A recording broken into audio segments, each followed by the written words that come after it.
Hello, I'm Robert Moynihan with Inside the Vatican magazine, and I have the pleasure and honor of introducing my colleague and friend, Don Carlos Murr, on Wednesday, August 7th, 2024. Father Murr. Thank you, Robert, and a good afternoon to you. Oh, it's great to be back with you because somehow we have a spontaneous, authentic discussion on important matters, and it's a kind of breath of fresh air for me to have the time with you and also our wonderful viewers, creating a little community here of people who come back week by week to listen to our reflections. That's what I hear. I'm hearing from quite a number of them, and that's exactly what they express. Very thankful and very glad that we have them. Okay, I mean, the word logos is for me the central matter for human existence, for confronting the contradictions of this fallen world. And I take the word logos to be reason. I take it to be the word, and I take it to be the meaning of things. And our society is always seeking deeper meaning and grasping and seeking left and right, trying to fill that need we have for logos, for meaning, and it's not finding it. But we're discussing ways that can come to find it as we, not through any virtue of our own, but somehow through a kind of grace, we're granted the chance to see it and to hear it and to be present to it. How does that sound? Robert, we've got a very poor connection, and I'm missing about every third word you're saying. Okay. I'm just going to try something. Continue speaking. I'm going to try something to get a better connection. Just a moment. Well, it's quite appropriate that as we talk about conversation, about meaning, you should say that you can't hear me. Can you hear me now, Father Murr? I can hear you very well, and yes, perfect. It would help if I turned the Wi-Fi on, right? Yeah. Okay. Anyway, we're fine now. All right. Wonderful. I think. Okay. So, we began our conversation really with your friendship with Cardinal Gagnon, who did an investigation in the Vatican in the 1970s, and your friendship with Mother Pasqualina, sort of the housekeeper but confidant of Pope Pius XII, and her reflections on the Vatican and the Roman Catholic Church in the middle of the 20th century. And now we're at the beginning of the 21st century, and we've got different questions and concerns which go back to those times as our church now confronts modernity and wrestles with to what extent we keep intact our traditions and to what extent we develop our teaching in some way, hopefully in an organic and coherent fashion. But there's a lot of concern that we've lost our way. And our conversation has been, in part, to find our way again. And that takes us also back to the question of the possible infiltration of the church, which Cardinal Gagnon was investigating. And that entire question of whether the church has gone off the rails in some way. Is that a summary of what we started to do? Yeah, I think so. And for the record, Robert, you speak of the infiltration of the Catholic Church as a possibility, a very serious possibility. I speak of it as a fact. I accept it as an absolute fact. There was infiltration in the church. There still is. There still is. As a matter of fact, you had a very intriguing guest on a couple of weeks ago who was talking about Paul Williams. Yes, very interesting. Very interesting. Talking about CIA and American government, Washington's involvement in such things that was Wemhoff, who's written a book about Wemhoff. Yeah. That's right. I'm sorry. Yes. Well, But it was, both of those men spoke about American interest, whether it was CIA, FBI, or other powerful financial and governmental interests in the Catholic Church and in the top leadership of the Church, and therefore also what happened at Vatican II and what happened in papal conclaves. That was the yes, but summary. my point is, isn't that infiltration? Yeah. They're trying to tilt the scales in their favor. They're trying to influence. They're trying to, in many cases, bribe. I mean, that's an infiltration, I think. I would certainly consider that. Yeah, I mean, I think the point is that the Catholics themselves ought to make their decisions. But if people see the church as something they can manipulate and they somehow bring to bear financial or other types of pressure or even threats, then it's not fair. It's not acceptable, and the church must find. I guess I would say the fundamental thing: libertas ecclesiae, the freedom of the church. We must have that. We must have the freedom of the church. And people would be, I don't think they would be as surprised today as they would have been yesterday to find out that the church in many, many, many parts of the world does not have that, does not enjoy that freedom. Absolutely. And what we've also discovered, that there's been a development which we all agree has occurred in the secularization of the world and the departure from a type of Christendom or Christian world or Christian value-based world. And it's now called the post-Christian world. And we're seeing ever more, year by year, decade by decade, throughout our lifetime, the ramifications of this. So that we used to sense that our own government was a type of Christian-inspired government, even though there had been some disagreements between Catholics and Protestants, nevertheless a fundamental agreement on man as in the image of God, what the family was, and there was a basic trust that you didn't steal, you didn't cheat, etc. in Well, business. the government and all of us, the citizenry, held the Ten Commandments as the moral code of behavior. Yeah, right. And this created the basis for an economic miracle, in a sense, of prosperity, of my word is my bond. There wasn't trickery, but we've seen that kind of depart from the scene in the recent decades as more and more scams, and even the internet hasn't really stopped it, it's increased it. So Yes. now we're not even sure we can trust our own eyes any longer when we see a video. I saw a video which had a title on it, and I said, oh my gosh, and I looked at it and I said, oh no. And then a next email or text from a friend said, did you see that video? I said, yeah, shocking. He said, no, it's all false. It was made up. Yeah. I said, oh, I'm so glad. So strong delusion. We're in danger of being led astray. And therefore, we must use our time and our efforts to keep ourselves on the straight and narrow and make sure we don't lose our minds, our faith, our courage, our hearts, and our souls. We've certainly got a lot to lose. We really do, and many of us have already lost it. Many of us have already lost those things, and most of those who have lost are unaware of it. Let's see. That's something I read when I was about 18. It said, so low man had fallen that he no longer considered himself of sufficient dignity even to be damned. There you go. There you go. In other words, if we believe we have some worth and some value, we then also believe we can somehow sacrifice something in order to remain faithful to that value.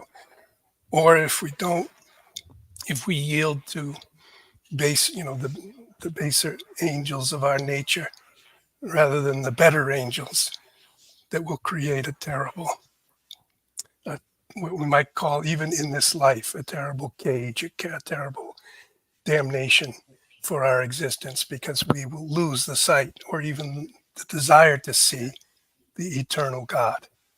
Yes, if you take, you're absolutely right, Robert. But and if you take, furthermore, if you take the blasphemy that was perpetrated during the opening of the Olympics, it's amazing. I watch this happen from time to time. Something like this will come up, and every time the outrage is a little bit less, a little bit less, a little bit less. Yeah.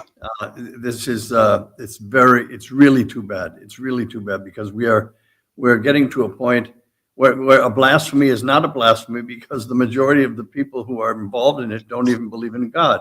So, it's to them nothing but a joke. It's unfortunate. We're, as you said to begin with, we're entering into a different phase of existence in the church. You mentioned it a couple programs in the back, that we're in different times. We're entering into a different epoch in the church. It's as Cardinal Ratzinger, Pope Benedict said, it is going to be a new church. It's going to be less numerous, less powerful, less everything. But he was hopeful that it'd be more Christian. We'll see. We'll see. All right. I have a number of proposals to make, and we're going to consider them and ask our viewers to help us to decide. I'm going to present them right after we show a little video about our pilgrimages, and we're going to come to see you at the end of October in Spain and spend several days under your direction in a retreat. And You poor things. You poor things. well, it'd be great to see you in person. This is great too. I think we'll do a podcast also occasionally, maybe a brief one each night. We could talk to everybody who's not there, but maybe I'll be vetoed by the pilgrimage director. But we'd like to show that video now. We've got one or two spots still open. It's August 7th, but there's still time. I think there are flights to Spain now that are $600-800 round trip.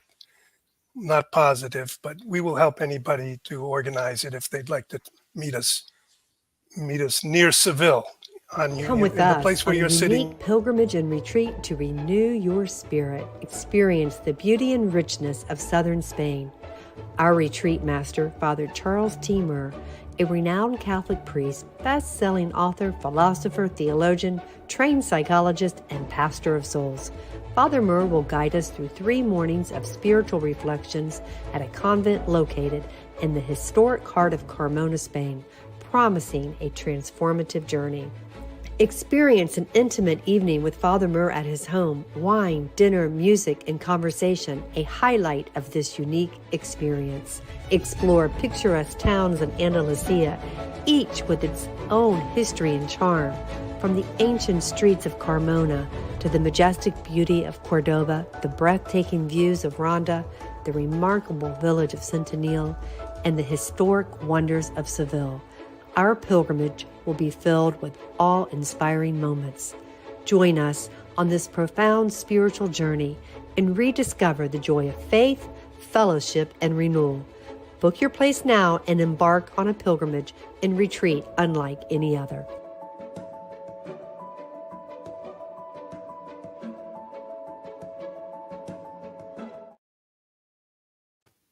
Well, you come Every across time I see that, Robert, every time I see that advertisement, I remember those days. They weren't so long ago, so it's not such a wonderful, such a marvelous feat to remember them. But that was such a great group of people. They were really good people.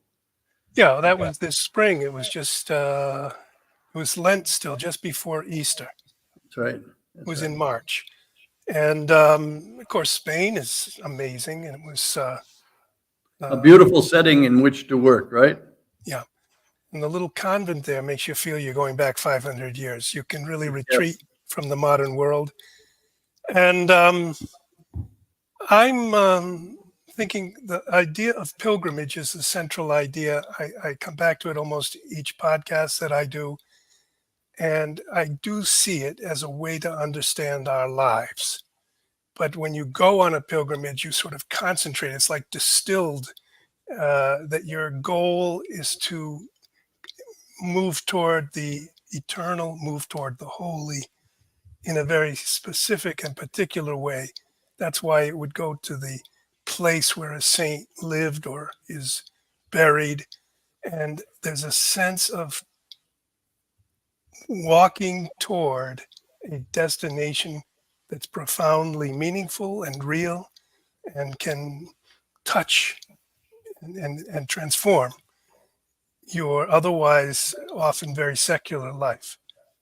And even when you reach the end of the pilgrimage, the goal, wherever that be, Compostela or Covadonga, any one of them, the hundreds and thousands maybe of shrines, even when you reach the end, you understand that the end is pointing toward the real end.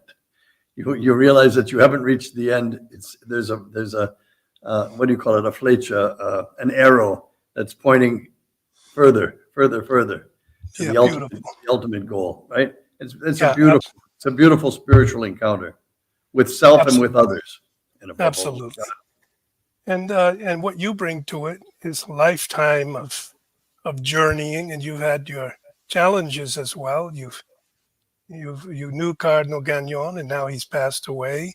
You knew he spent years preparing his investigation, and yet no one seems to have taken it seriously.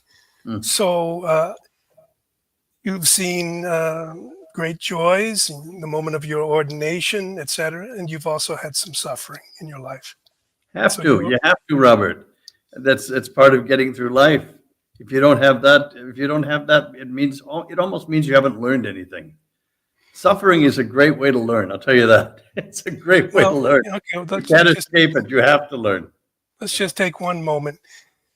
I came across an account of a young priest. It's a fictional account who visits a young woman in Mexico who's just had a baby and discovers that the young woman doesn't realize that her child has died. There's so much suffering in this world, Father, almost unbearable. Where did you hear that? Because that happened to me. Well, I think. Are you serious? Where did you read that? Where did you read that? In some novel that I came across somewhere. I said, boy, I know a case something like that. Yes, it's very much like that. Yes. So just describe that one thing, and then we'll move on to some other pressing matters of our present day. But what is that? How does one face these terrific sorrows? I'll answer it quickly and briefly. I don't know how you do it without God. I don't know how you do it without God. I don't know what you would advise people, what you would encourage people with if you don't have God, if He's not in the equation, if He's not in the answer.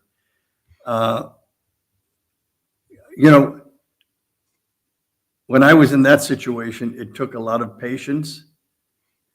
It took holding the poor woman, and she wouldn't let go of the baby. I remember the child had almost a waxy.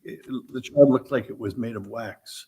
It was made of wax. He had been dead for some time, and she wouldn't give that up. And when we start talking about Christ and we start talking about the Blessed Mother and what they suffered and they endured for love, there's a connection. People can connect with that. This is the reason for the incarnation, right?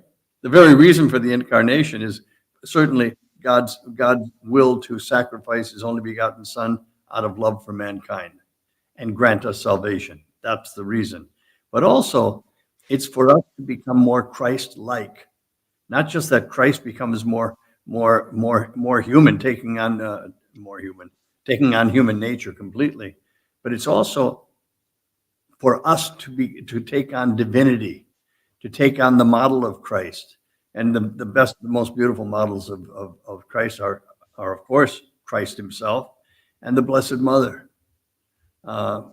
with compassion, with forgiveness, and also that, what do you call that, Robert? What is that called? Renunciation? Renunciation. You what your will is, and you accept the will of God. It's a beautiful acceptance. And I think you can only, I don't know any other way but Christianity. I don't know any other way but Christianity and Catholicism precisely that can get that point across to people. You are not the only person who suffered this. You are not the only person who suffered this. You are not the only mother who had her dead son in her arms. Right? Our Blessed Mother held her dead son in her arms. I love the language used in the Stabat Mater, what was that hymn, the hymn translated into English, by the cross, her station keeping. But Blessed Mother, holding her sweetborn, dulce natum.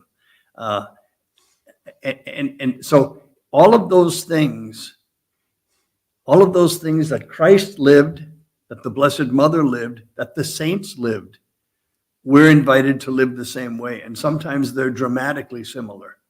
Sometimes they are dramatically similar. But there's no time that what we face is something unique, totally unique, that has not been faced by Christ, his Blessed Mother, or the saints. They've also experienced it before we did. You know, this is the treasure that we bear in earthen vessels of clay. I've said this many times. People who are pontificating like you and I are very fallible, imperfect people, but we've had a treasure sort of entrusted to us that is the treasure of the word of the incarnation, the word of the passion, the word of the resurrection. And only in this word can hope be given in the face of death, in the face of sin, in the face of corruption, in the face of despair. When people realize their child has died, you can't give an easy hope to them. You can only say, in an inscrutable mystery beyond our reasoning, there can be a redemption. There can be all things made new. But it's something every parent sees when something happens to their child that disappoints them, that they fall in, say, with the wrong companions, or they do something that they lie to you about. And the first beginning is all innocence, and then comes the long, difficult journey of human life. And even one sin, sort of like the one drop in the pure glass of water, cannot be redeemed. One division, one betrayal, one deception. So we offer the thought that all things will be made new. I remember that being said in The Passion of the Christ, the film by Mel Gibson, where Jim Caviezel repeats those words, looking, I believe, at his mother. Yes. As he's he says, oh, I will make all things new. This is the treasure. The word of this actual happening is the treasure entrusted to us, and we carry it forward. The church itself is that vessel, which is why we cannot give up the church. We must continue. No, we simply cannot. We cannot. A lot of people call me and they write me with that very question. We cannot. That's a non-negotiable. Right. We have to stay in the bark. We have to stay in the bark of Peter and weather the storms. Okay, so we are a little podcast. We have no resources. We make a link on the internet when we talk to each other. You don't have an elaborate studio there. You're right there on a little computer. My elaborate studio includes my walking cane. That's about and a crucifix above. Where is it? Over there, right? And yeah, I don't. Oh, I see there behind you. Yeah, I look. It's the San Damiano crucifix. It is. I love that. I love it. Yeah, that crucifix is the one which, in about the year 1000. 1206, spoke to St. Francis, who had been a prisoner in Perugia. He'd gone to war. He'd come back and he decided to embrace poverty. And he was in the little church of San Damiano and praying in front of the cross. And the cross spoke to him, said, "Francis, come, rebuild my church, which, as you can clearly see, is falling into ruins." And so he started picking up stones to rebuild that little chapel because it was leaking and the roof was, and then only slowly did he realize that it was the entire church that was his task. And it was either about as rotten as things are today, or perhaps even more. Right. I think there was severe sir. I think that's part of what we call it, par for the course. Yep. And so what are we doing? We're creating a small community. We're hoping the community will grow. We have a community site called Locals, Urbi et Orbi Communications, which means to the city and to the world. I named the nonprofit that publishes the magazine Inside the Vatican, Urbi et Orbi Communications. I was a little bit daring to sort of take the same words that are used. I was thinking I need to speak to the city and to the world because the city of Rome seemed to me also in need of hearing what itself had been so often over the centuries the source of, which is this message, this gospel. But it had become a little bit worldly in some ways. And it was almost the type of thing that you saw. A worldliness had crept in even into the city, which is the city of Rome, and which is also by the city of the Vatican City and the leadership of the church. And I always went to someone like Pope Benedict, who was then Cardinal Ratzinger, and I always asked him, how should I understand this? How should I describe this? How should I try to explain liberation theology? What are the elements that draw people to it? What is it that is departing from the Orthodox tradition? I would read his documents very carefully. And this was the basis for my work. And it's now a little bit with his departure and the departure of so many others, I'm left with you, Father Murr, as my counselor. I'm the booby prize. So, yes, and Archbishop Vigano, my dear friend, and I really still would love to see, perhaps first and foremost, some kind of surpassing or transcending of this current excommunication and this current denunciation of Pope Francis as heretical, as somehow an evil pope, or maybe not even a legitimate pope at all. Somehow we need a committee or a kind of Thomas Aquinas together with Ignatius of Loyola, together with John Henry Newman. Maybe you and I could be on the fringes of that group. Some people in the church should come together and say, let's reconcile or make fully clear what is the nature of this crisis, both doctrinally and ecclesially. Some type of a special forum of some sort, not to leave this, which I find leaving various souls and then many souls of the faithful in a certain danger, maybe not just this year, but maybe for decades to come. I've got an idea, Robert. Oh, boy. How about a synod? Well, a special synod, we might call it the synod of the synod on synodality. Well, there does seem to be a need for some type of further organized and goal-oriented discussion, because too many ideas are floating around and just being launched, and all sorts of people are becoming confused. And it's almost physically a type of, what's that disease? Leprosy. It's a type of spiritual leprosy, which isn't being healed. It's just allowed to spread. First, a few fingers drop off, a few toes drop off. And I'm saddened by this, and I want an institutional remedy, a kind of prayer, sacrifice, mutual forgiveness, and recommitment to this treasure, this Christian truth that all of us originally set out to serve. I live in the certain hope, Robert, and I'm sure you do too, that one day the situations that caused this problem, the structures that were not in place, and some of the structures that were in place and that were abused, will be dealt with, and we can get back on the straight and narrow, or get closer to it anyway.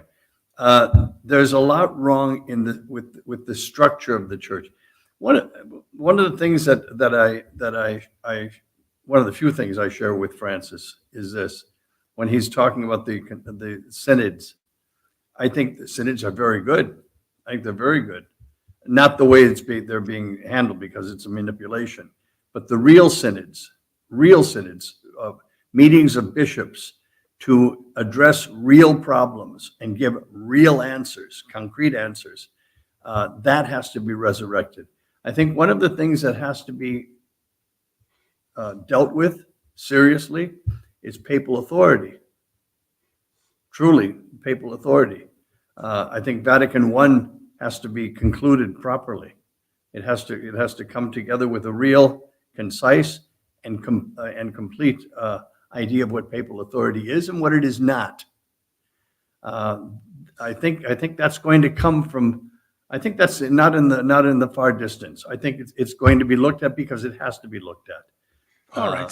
So papal authority, Vatican I, Petrine office. Well, I'm just saying Vatican I didn't conclude correctly, right? As a matter of fact, I think most people know this, and for those who don't, Pope John the 23rd, the first thing he did when he called the Second Vatican Council was conclude the first.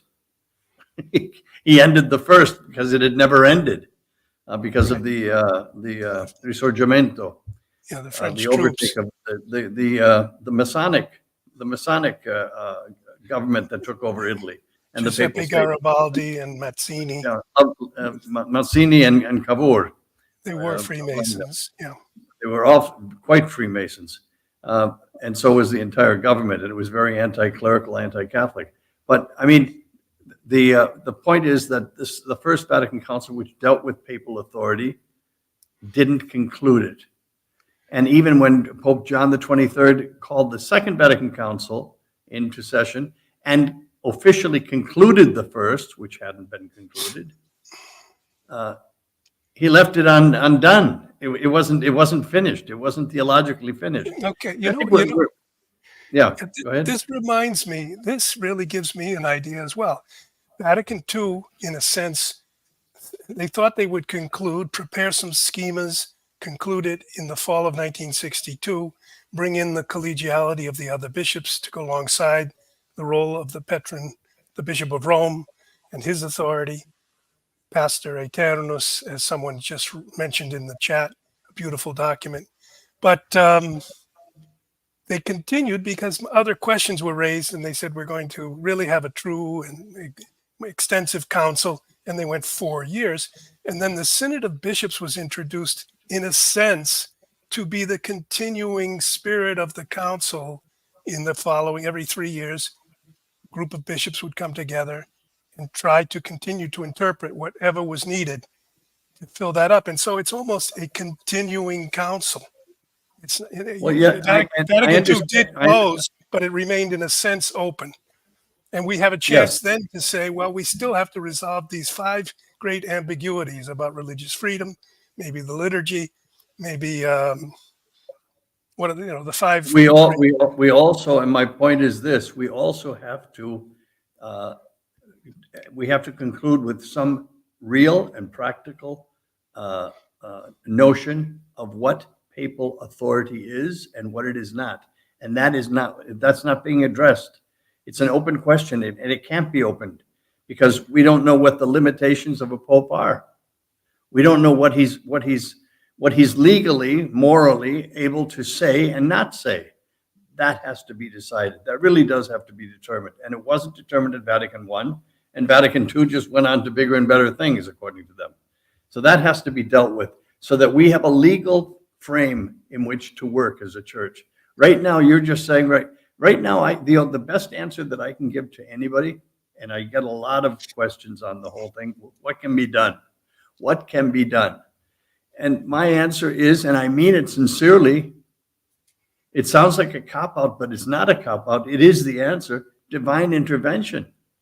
I see nothing else but God directly intervening in his church, which is not his way. It's not his way of acting directly at a divine intervention like that.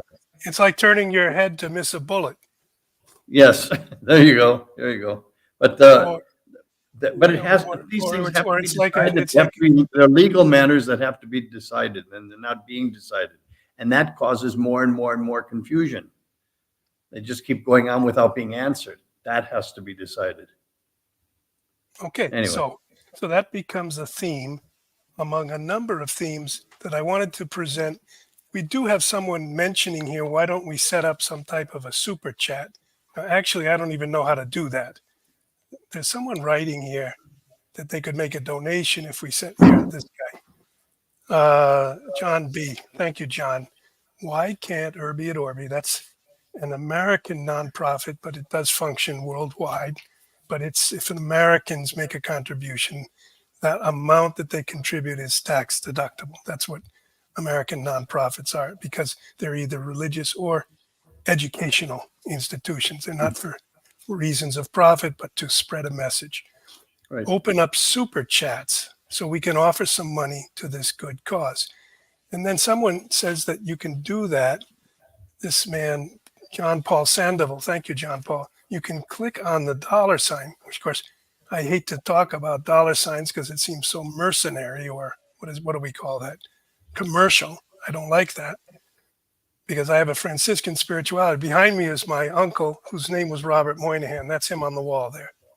And he was a Franciscan, and he always encouraged me to regard money as something that, a desire or an avarice for money is the source of all evil.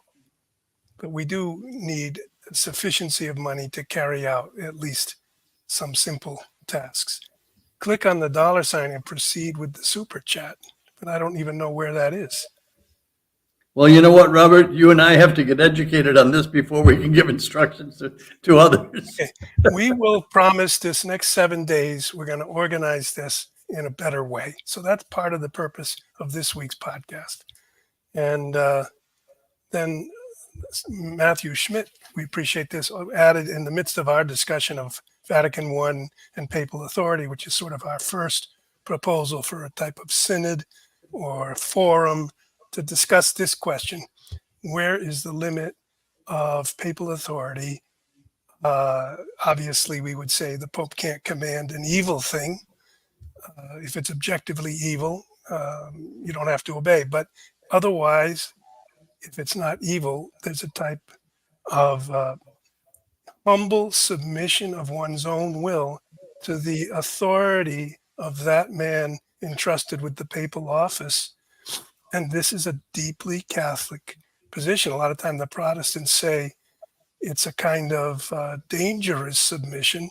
And Catholics have responded no, because there's a special help granted to the Pope. But if there seem to be doubts, then you come to St. Paul speaking to the face of Peter. We've got to have a mission to the Gentiles, not just to the Jews. And Peter saying, well, I don't quite see it yet. And Paul said, yes, the Lord has appeared to me. He's told me this will be my task. And isn't that the burden of the Council of Jerusalem? Yes. First, so somehow Peter did take advice from someone else. In other words, he's not a man who doesn't have the bishops beside him and seeks. And also, you know the old fable about the boy who says the emperor has no clothes? Remember I that do story? indeed. I do indeed. But the meaning of that story is that he's the most faithful of all to the emperor, to the king. The king asks to have a garment made for him, and they all make fun of him, put on garments that are flimsy or nothing. They leave him nude. And they all praise him. Oh, how nicely dressed you are. And only the boy said, the king has no clothes. And that boy is This was Robert in that fable. That's the extraordinary king, because most kings through history that I've read about anyway would have killed the boy for speaking the truth. That's the problem with pride, with human pride. Yeah. But anyway, so whether it's a monarchy or some other political system, and then also by analogy, the church too, which did for centuries have a political valence as the papal states. The Pope was, in fact, the king of the papal states. But a democracy or a monarchy, if it doesn't listen to the truth, if it kills the truth teller, truth is the key word there. Truth is the key word. That's exactly. We have to follow the truth with whatever system we decide to follow for the moment. It has to be in pursuit of truth. That's it. And in a way, the role of the Pope is to say, please tell me the truth.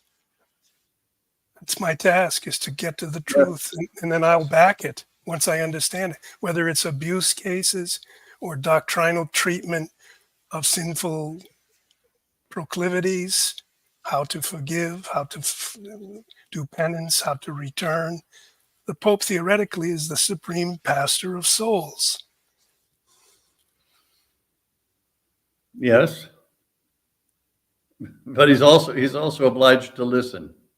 He's also obliged to listen. Precisely for that reason. Right. Okay, so I had some other proposals to make, and then next week we're going to have a little more order, and we may be asking for a little committee of patrons. I'm looking for Lorenzo de' Medici, Lorenzo the Magnificent, who did things like support the building of St. Peter's Basilica, but this little podcast needs support. And as we try to invite on other people, we could invite on Archbishop Vigano at some point. We could invite on some American bishops or some other Vatican officials, theologians, perhaps a saint, maybe an unknown saint here or there, beside yourself, Father Murr. Oh, indeed, right. Quite unknown. In other words, I don't want to challenge or compete with anybody else, whether it's EWTN or Tucker Carlson, but I want us to propose the very best that we can in the small amount of time we have left to us, probably just a few years. In this particular crisis, the kind of mission we have should receive sufficient support to be able to reach more than 2,000, 3,000, 5,000 people. If we had a couple of people helping us and figuring out how to make these links and how to spread this message, maybe ally with some of those people I just mentioned, maybe we would have a kind of evangelical role precisely at this very difficult moment. And also the conclave will be coming up at some point in the next few years. They'll be choosing the cardinals, unless everything changes, the cardinals will be choosing another pope. And we'll be needing to report on the themes, the issues, and the people at that time. Yep. All right, I leave you speechless.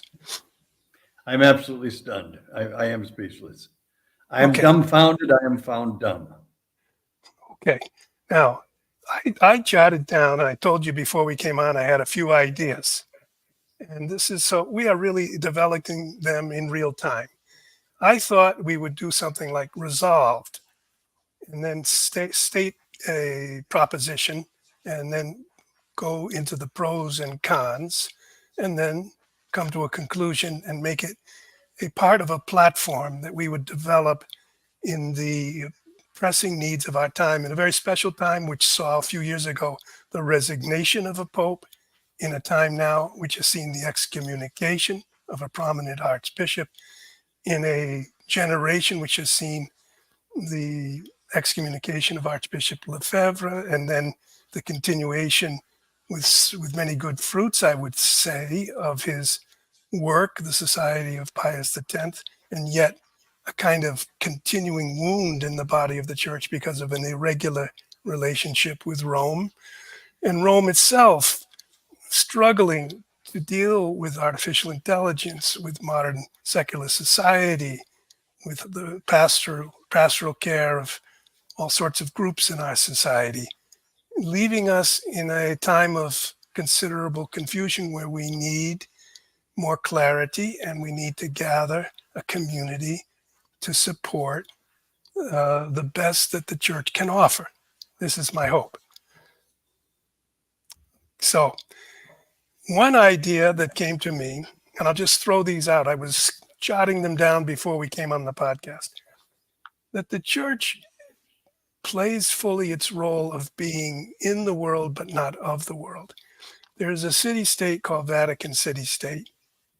Could have resolved that Vatican City-State, on the baptism of each Catholic in the world, offer them citizenship in Vatican City-State and give them a Vatican City passport so that we could travel as citizens of Vatican City. What do you think of that proposal, Father Murr? You're going to blow the diplomats right out of the water with that one. The Vatican diplomats, they're not going to be happy with that one at all. Well, it would make it the single largest state in the world. It certainly would. It certainly would. It would certainly have veto power. Yes. And yet it would be without any territorial reality in a sense, except it would extend that spiritual. Well, let me just ask you. I really don't know the answer to this. If an American Jew, for example, wanted to have citizenship in Israel, could he have dual citizenship? But no, we're talking about somebody who's never been to Israel and like 5 generations have not been in Israel, right? We may have someone who knows the answer. Many people may think they know. I do not know the answer, but I believe there is a pathway to citizenship open, but I don't know the steps for every person who is Jewish to get Israeli citizenship. I'm just not sure, though. It's an interesting question. That's, as a matter of fact, you'd probably demolish politics worldwide. Well, I mean, the reason I thought of it is I've been meditating a lot on globalism, on this World Economic Forum with Charles Schwab. He's proposing a global currency. He's proposing we all are part of a great so-called reset, which I always say the great reset was Christ himself, resetting humanity, and the resurrection resetting the destination of humanity, which was death, and now the destination is life, eternal. And our history as a church is the working out. Why this history has extended for 2,000 years, I'm not fully sure. I did spend many years trying to understand the theology of history, starting with St. Bonaventure. That was the title of Joseph Ratzinger's second dissertation, The Theology of History in St. Bonaventure. What is the meaning of history? Why didn't the world come to an end in the 1st century? There were certainly many Christians who thought, well, it's going to come soon. The Lord will return soon. We've got 2,000 years. There's some meaning to this. Actually, I think as I go by in my life, I think it's a beautiful meaning. I think there's something that we're involved with that we don't understand with our feeble minds, but we are part. There's a passage, we've meditated before on this passage. We make up in our own works and sufferings what is lacking in the suffering of Christ. Doesn't St. Paul say that? He does. It's often remarked that Christianity is 2,000 years old and it has not achieved X, Y, and Z in 2,000 years. But that's not true. It's really not true. Christianity is not 2,000 years old. In my case, it's 74. In your case, you're going to be 23, in a few months. It's right. But I mean, it's as old as every human being who says he is a Christian. That's the age of Christianity. All of Christianity has to be acquired and learned and loved by each human being. That's why we're constantly teaching, because there are constantly new people being born and into this. So yes, it's 2,000 years old, but no, it's not. Yes, people in the first century were waiting for Christ to return for the second coming.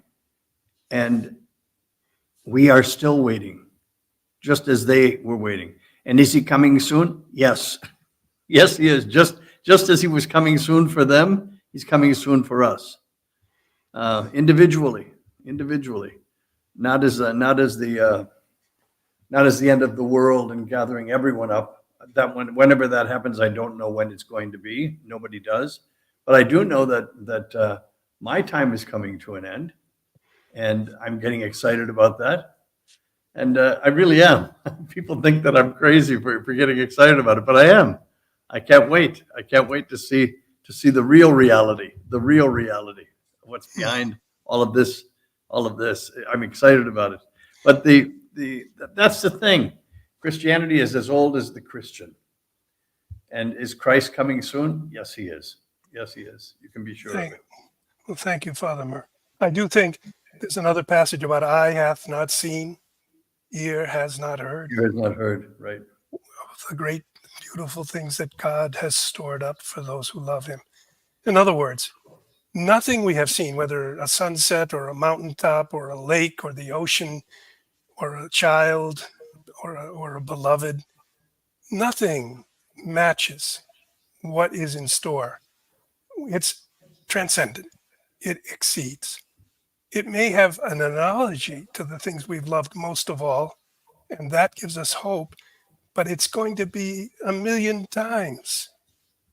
That's why people in ecstasy, the saints, that's why Thomas Aquinas himself says, I saw that all my writings were as straw. Just before he died, Thomas Aquinas had a mystical experience. Actually, it was said that he levitated. And he was like you, Father Murr. He was a large man. Portly, sir? Was he portly? Thomas Aquinas was so large that they carved a little circle out of the table that he sat at, so that he could fit into his desk. We brainy people become that way because we never leave our desks. We're constantly working. Exactly. I'm still waiting for your magnum opus now. I think it's going to be the final. It's coming. Slowly but surely, it's coming. Another forum topic or conversation. I think we'll have discussions on these. We'll call the podcast Resolved Number 1. And we'll discuss this, and maybe we'll script it a little bit in advance so it'll be complete. We'll prepare it. But maybe all popes should be the Bishop of Rome, therefore should come from Rome. They should be Romans. They should live in Rome. We shouldn't be seeking all around the world for popes. This was an anomaly that began with John Paul II. We never had non-Italian popes. I guess the Italians amalgamated themselves to Rome, but perhaps we should say the Bishop of Rome should be selected from the clergy of Rome. That's a topic of discussion, isn't it? It's not a new one. They were talking about that as Paul VI was entering into his twilight years in the late 70s. That was brought up. And I believe, I may be wrong, but I believe it was Cardinal Ratzinger who brought up the fact that his opinion was that the Bishop of Rome should be an Italian. We have one comment already, Father. That's a terrible idea. Tell it like it is, Patty. No pope should always be Roman. Well, the thing that they were talking about, what Ratzinger was talking about, and others were talking about, that he should be Italian because he is the Bishop of Rome. Right? I know. So it's just a thought that came to me because I remember a journalist named Salvatore Izzo, who's still in Rome. He's an Italian Vatican journalist. And I said to him, "Are you a Catholic?" And he said, "No, I'm a Roman Catholic."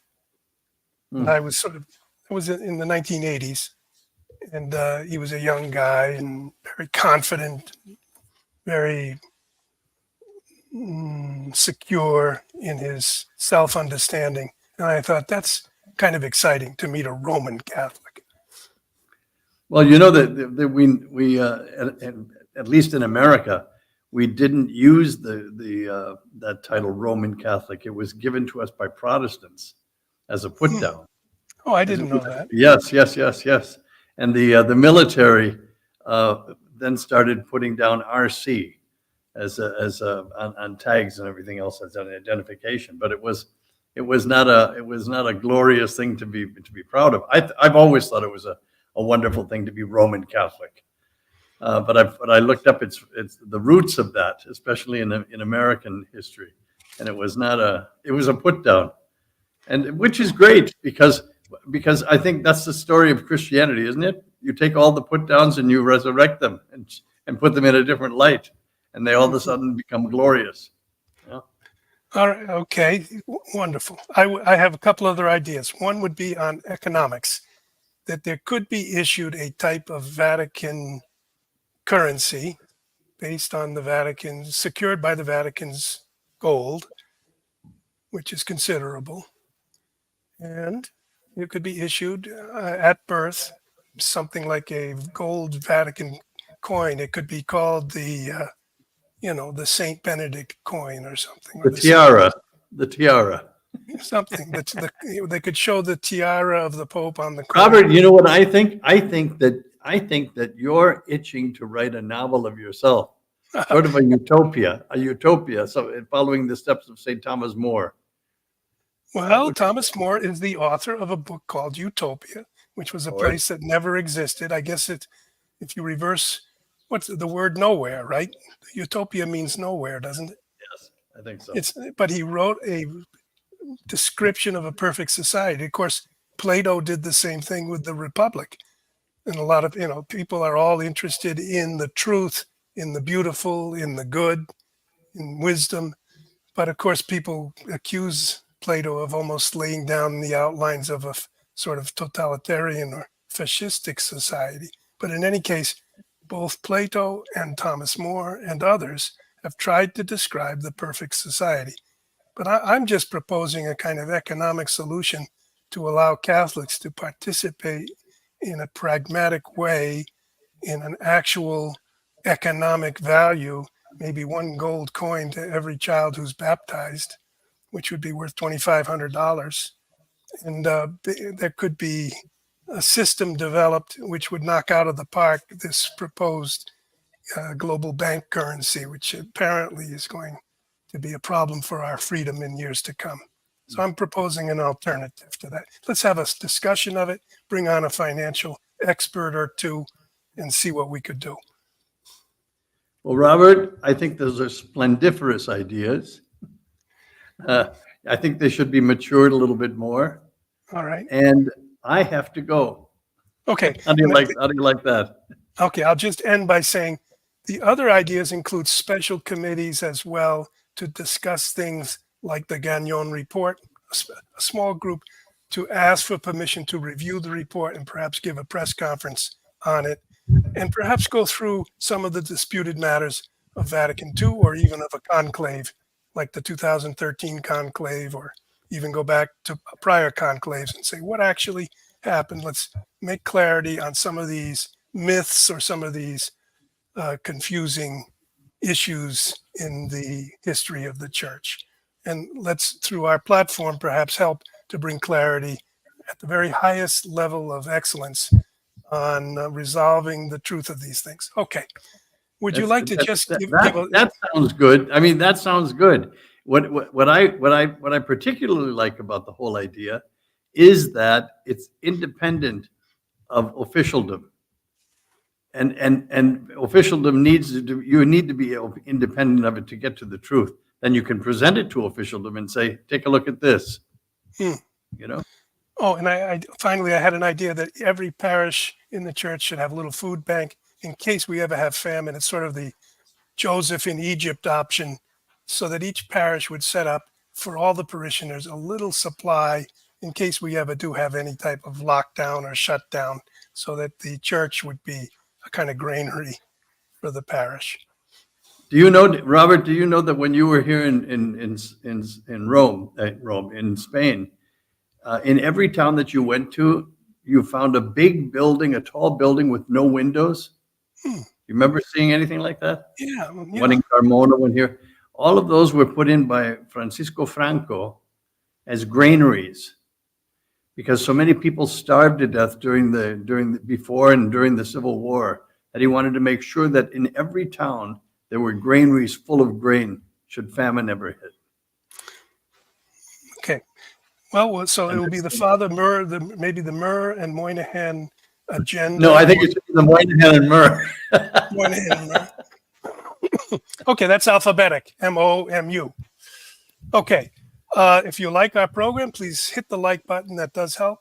Share this program, and we will take your concerns and advice into consideration after the program. I look through the chats. I'm sorry that we don't have more time. We will develop a way to specifically answer and engage you. And sometimes there'll be open forums where we won't talk, but we'll just engage with you. Could you just give us your blessing, Father? Absolutely. Benedictio Dei omnipotens, Pater, Filii et Spiritus Sanctus, descendit super vos, et manet semper. Amen. Thank you, Robert. Thank you, listeners. God bless everyone. Join us on pilgrimage in 2024. This August, we are in Spain and France, Garabandal to Lourdes. September, we head to Mexico, Our Lady of Guadalupe, and we learn about the Flower World Prophecy.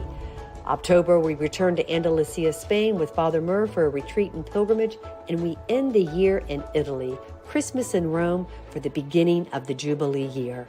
We have a few seats left on each pilgrimage. Be sure to sign up now, and we hope to meet you on pilgrimage.